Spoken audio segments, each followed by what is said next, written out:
ababyeyi mbigirane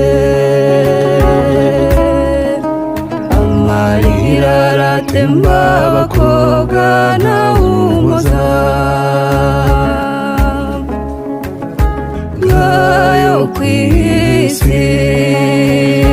ngarakumbujije umwana nakunze mbigirane